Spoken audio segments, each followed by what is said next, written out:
جو بوئندیا خاندان ایک نسل سے دوسری نسل کو دیتا ہے، گویا وہ ایک ہی چکر میں پھنسے ہوئے ہیں۔ اچھا، تو ماکونڈو کی بنیاد کیسے رکھی گئی؟ یہ جو الگ تھلگ مثالی قصبے والی بات ہے، یہ واقعی دلچسپ ہے۔ دیکھیں، خوزے آرکیڈیو بوئندیا ایک بہتر دنیا کی تلاش میں نکلتا ہے اور ایک ایسی جگہ پہنچتا ہے جہاں وہ ماکونڈو قائم کرتا ہے۔ شروع میں یہ جگہ واقعی جنت کا نمونہ لگتی ہے، دنیا سے کٹی ہوئی، معصوم، پرامن۔ ایک یوٹوپیا جیسی؟ جی، کچھ ایسا ہی۔ لیکن یہ تنہائی ہمیشہ نہیں رہتی۔ آہستہ آہستہ بیرونی دنیا سے رابطہ ہوتا ہے۔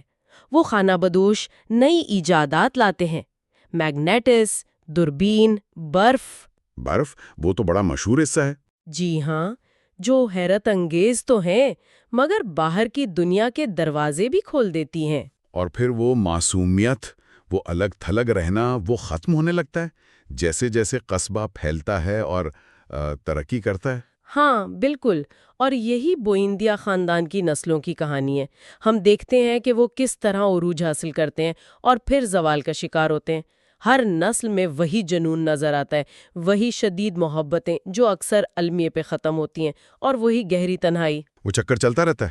جی، کرنل اوریانو کی خانہ جنگیاں جن کا ہم نے ذکر کیا، وہ بھی لاطینی امریکہ کی تاریخ میں بار بار ہونے والی بے نتیجہ سیاسی کشمکش اور انقلابات کی عکاسی کرتی ہیں۔ یہ ایک ایسا چکر ہے جس سے نکلنا ناممکن سا لگتا ہے۔ یہ سوال اٹھاتا ہے کہ کیا تاریخ واقعی آگے بڑھتی ہے یا صرف خود کو دہراتی ہے؟ اور اسی حقیقت اور تاریخ کے ساتھ ساتھ وہ جادوئی عناصر چلتے رہتے ہیں۔ اپنے ریمیڈیوز کی بات کی، لیکن وہ اڑنے والے قالین، بھوتوں کا کرداروں سے باتیں کرنا، یہ سب کیسے کہانی میں ضم ہوتا ہے؟ مطلب قاری اسے کیسے قبول کرتا ہے؟ یہی تو جادوئی حقیقت پسندی کا کمال ہے۔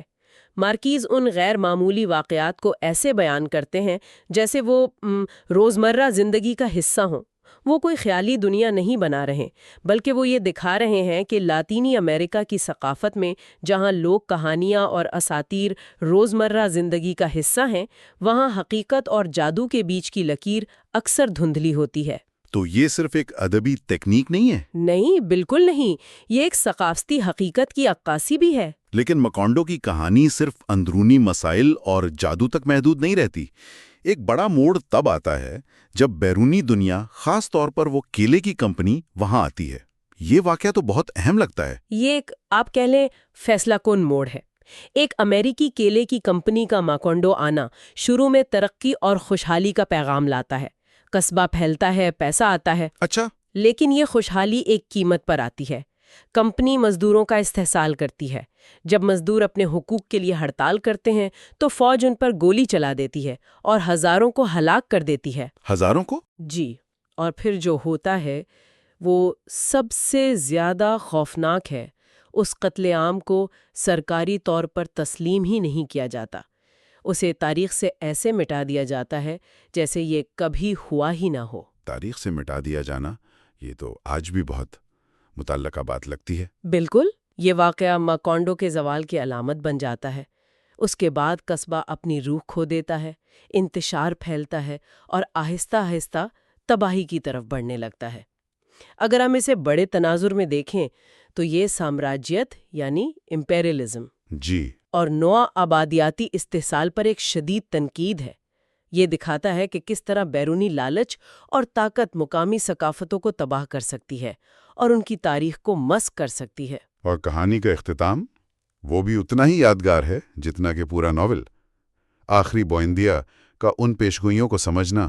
ہاں، خاندان کا آخری فرد اوریلیانو بابیلونیا جو تقریباً پوری زندگی تنہائی میں گزارتا ہے، آخر کار میلکیاڈیز نامی اس پراسرار خانہ بدوش کی لکھی ہوئی پرانی پیشگوئیوں کو سمجھنے میں کامیاب ہو جاتا ہے۔ میلکیادیز وہ شروع سے ہی ایک پراسرار کردار ہے۔ جی ہاں، اور یہ پیشگوئیاں سنسکرت میں لکھی تھیں اور ان میں بوئندیا خاندان کی پوری ایک صدی کی تاریخ، ان کی پیدائش، محبتیں، جنگیں، تنہائیاں اور آخر کار ان کی تباہی پہلے سے درج تھی۔ پوری تاریخ پہلے سے لکھی ہوئی؟ جی بالکل، اور جس لمحے اوریلیانو آخری سطر پڑھتا ہے اسی لمحے ایک قیامت خیز قسم کی آندھی آتی ہے اور پورے مکونڈو کو اس کے گھروں، گلیوں، باشندوں اور ان کی تمام یادوں سمیت صفائے ہستی سے مٹا دیتی ہے۔ مکمل طور پر مٹا دیتی ہے، گویا کہ وہ کبھی موجود ہی نہیں تھا۔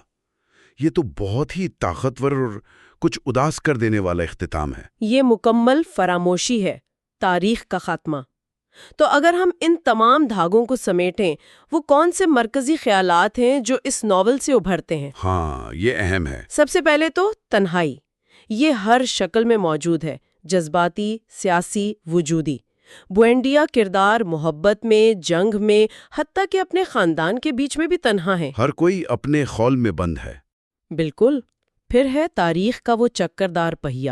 خاندان اپنی غلطیاں دہراتا ہے، نام دہرائے جاتے ہیں، واقعات کی بازگشت سنائی دیتی ہے۔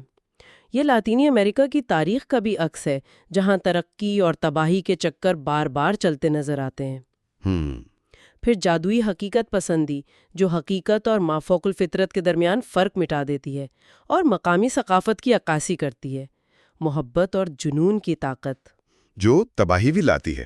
جی، یہ جذبات کرداروں کو عظیم کاموں پر بھی اکساتے ہیں اور تباہی کی طرف بھی لے جاتے ہیں۔ اور آخر میں نو آبادیات اور استحصال کا موضوع، خاص طور پر اس کیلے کی کمپنی کے واقعے کے ذریعے، جو بیرونی طاقتوں کے اثرات پر گہری تنقید ہے۔ تو اس پوری داستان سے، ماکونڈو کے بننے اور مٹ جانے سے ہم کیا اہم سبق یا کہیں کہ ٹیک اویز حاصل کر سکتے ہیں؟ وہ کون سی باتیں ہیں جو قاری کے ذہن میں رہ جاتی ہیں؟ میرے خیال میں چند باتیں بہت واضح ہیں۔ ایک تو یہ کہ انسانی تاریخ کم از کم مارکیز کی نظر میں کوئی سیدھی لکیر نہیں جو مسلسل ترقی کی طرف جا رہی ہو۔ اچھا۔ یہ ایک چکر ہے جس میں معاشرے اور افراد اپنی کامیابیوں اور ناکامیوں کو دہراتے رہتے ہیں۔ شاید تاریخ سے سبق سیکھنا اتنا آسان نہیں جتنا ہم سمجھتے ہیں۔ اور تنہائی کا کیا؟ وہ تو ہر کردار کے ساتھ جیسے جڑی ہوئی ہے۔ بالکل۔ یہ ناول دکھاتا ہے کہ تنہائی، چاہے وہ خود اختیار کردہ ہو یا حالات کی وجہ سے مسلط کردہ، افراد اور قوموں کو کس طرح الگ تھلگ کر سکتی ہے۔ یہ تنہائی انہیں کمزور بھی کرتی ہے اور بعض اوقات ان کی تباہی کا سبب بھی بنتی ہے۔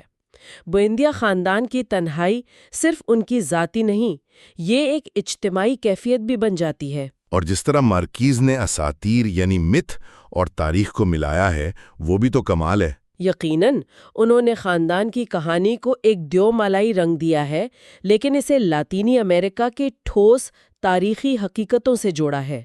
اس امتزاج سے یہ کہانی بے وقت مقامی بھی لگتی ہے اور عالمگیر بھی۔ ہاں، یہ صرف لاطینی امریکہ کی کہانی نہیں لگتی پھر۔ جی، یہ صرف بوئندیا خاندان کی کہانی نہیں رہتی، بلکہ انسانی فطرت، اقتدار، محبت اور وقت کے گزرنے کی کہانی بن جاتی ہے۔